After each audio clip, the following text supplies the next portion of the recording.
अस्सलाम वालेकुम dear viewers. आज हम अपने एक नए सब्जेक्ट का आगाज़ कर रहे हैं और ये सब्जेक्ट बहुत इम्पॉर्टेंट है, स्पेशली जब हम CSS MPT की बात करते हैं और पंजाब पब्लिक सर्विस कमीशन में जनरल नॉलेज के पोर्शन की बात करते हैं। उसमें जियोग्राफ़ी एक टॉपिक है, एक सब्जेक्ट है।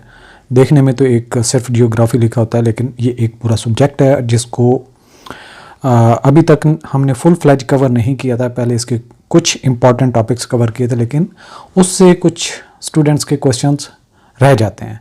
तो हम टोटली इसको असर नौ कोर्स को रिव्यू कर रहे हैं, नए तरीके से इसको कवर कर रहे हैं और इंतहाई आसान तरीके से इसको कवर करने की कोशिश करेंगे वंस फॉर ऑल। यानी एक दफ़ा आप एक सब्जेक्ट को कवर कर लेंगे तो उसके बाद कोई भी किसी तरह का एग्ज़ाम है, जियोग्राफ़ी ऑफ पाकिस्तान, इसमें से कोई अगर क्वेश्चन आपका आएगा, होप सो इंशाल्लाह कि आपका कोई भी क्वेश्चन इसमें रह नहीं पाएगा। तरीक़ेकार क्या होगा हमारा इस कोर्स को कवर करने के हवाले से? कंटेंट्स पे आज हमने बात करनी है और जो प्रिपरेशन का प्लान होगा, तरीक़ेकार होगा, उस पर हमने बात करनी है ताकि आपका माइंड सेट हो चुके और उसके मुताबिक ही हम चीज़ों को लेके चलेंगे। सबसे पहले तो हम एक टॉपिक को लिया करेंगे, छोटा सा टॉपिक होगा, कोई बहुत ज़्यादा टॉपिक बड़ा नहीं होगा। 10 से 15 मिनट के अंदर अंदर इसको हम वाइंड अप कर लिया करेंगे।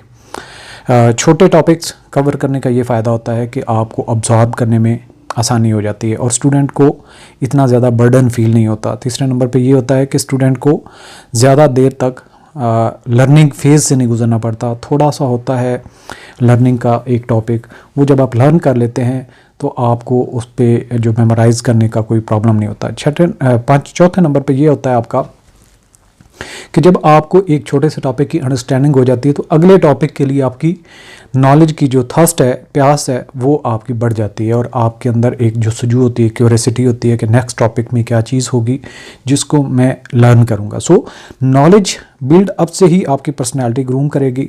कभी भी ऐसा नहीं हो सकता कि आप कम्पिटिटिव एग्ज़ाम, वो फेडरल पब्लिक सर्विस कमीशन हो या किसी प्रोविंशियल कमीशन की बात कर रहे हैं या फिर किसी भी सोर्स से आपका एग्ज़ाम हो रहा हो, तो वो कंपटीशन इतना आसान हो या फिर आप चंद एक टॉपिक्स तैयार करके जाएं और एग्ज़ाम में आप क्वालिफाई कर जाएं या मेरिट पे आ जाएं।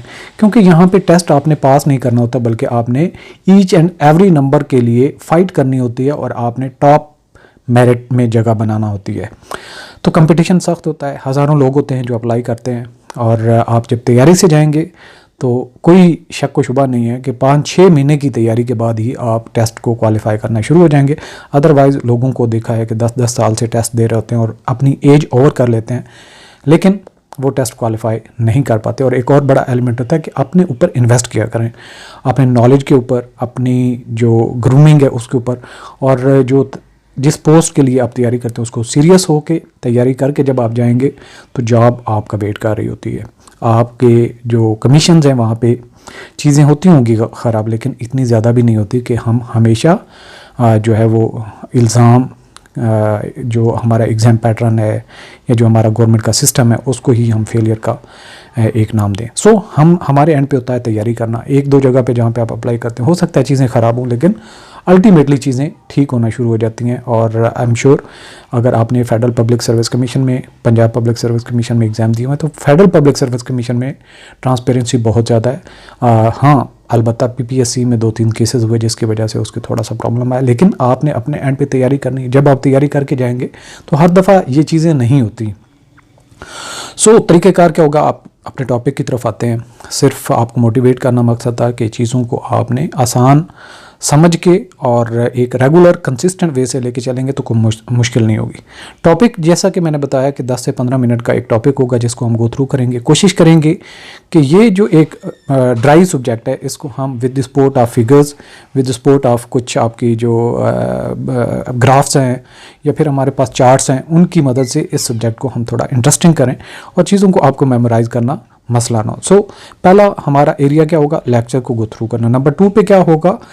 जो उस पूरे टॉपिक में से इंपॉर्टेंट बातें होंगी, की पॉइंट्स होंगे याद रखने के हवाले से, क्विक रिवीजन एक पेज के ऊपर हम उसको डाला करेंगे ताकि लेक्चर में जो चीज़ें आपकी रह गई हैं क्विक रिवीजन में आपकी वो प्रैक्टिस हो जाए, और जब आप एग्ज़ाम के लिए जाते हैं तो वो जो पेज है क्विक रिवीजन वाला, आप लेक्चर्स की सीरीज़ में डायरेक्टली उस पर जाएँ, क्विक रिवीजन करें, उस टॉपिक में क्या क्या चीज़ें मेंशन थी वो आपको गो थ्रू की, और उसके बाद तीसरे नंबर पे इसी टॉपिक में से एक क्विज़ ऐड किया करेंगे। हर लेक्चर में एक क्विज़ होगी जो टॉपिक की आपकी अंडरस्टैंडिंग और इस टॉपिक के रेलिवेंट जो पास्ट पेपर हो चुके हैं, प्रीवियस एग्जाम में कोई क्वेश्चन इंपॉर्टेंट आते हैं या मुमकिन तौर पर जो पॉसिबल क्वेश्चन इस टॉपिक में से आ सकते हैं, उनकी बेसिस पे जो 5 या 10 मार्क्स की एक क्विज़ कंडक्ट किया करेंगे, जिससे आपकी लेक्चर को गो थ्रू करना, क्विक रिवीजन करना और साथ में क्विज़ को सॉल्व करना, आपका वो टॉपिक क्लियर हो जाता है। सो अब हम बात कर लेते हैं कि इस सब्जेक्ट में हमने कंटेंट्स कौन से कवर करने हैं।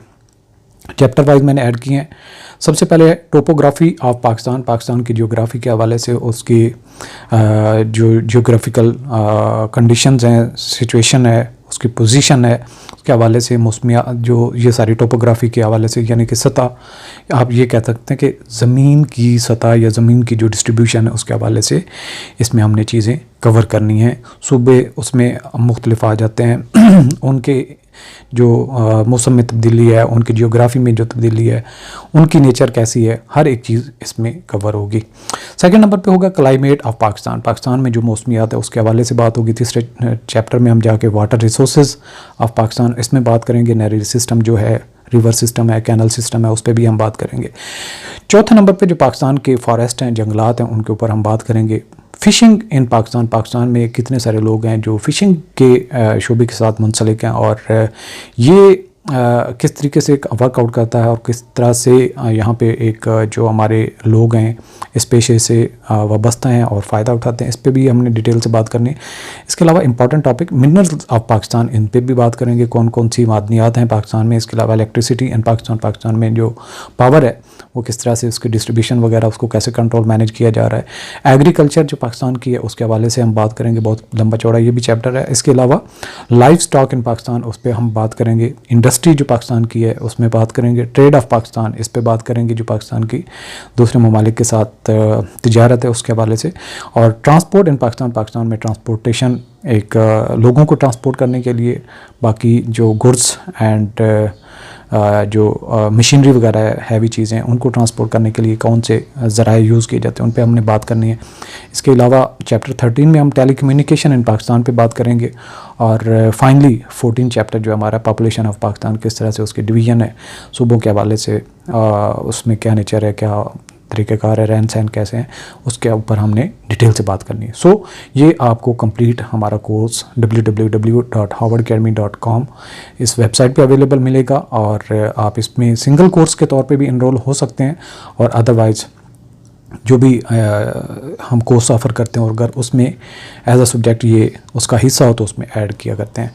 अदरवाइज़ आप एक सिंगल सब्जेक्ट, जैसे जैसे हम कवर इसको कर रहे हैं, एक सिंगल सब्जेक्ट में भी एनरोल हो सकते हैं, और जैसे जैसे ये सब्जेक्ट बढ़ता जाएगा और आप उसकी तैयारी साथ साथ में कर सकते हैं। अभी इजाज़त दीजिए, इंशाल्लाह नेक्स्ट सेशन में जल्दी मुलाकात करते हैं। अल्लाह हाफ़िज़।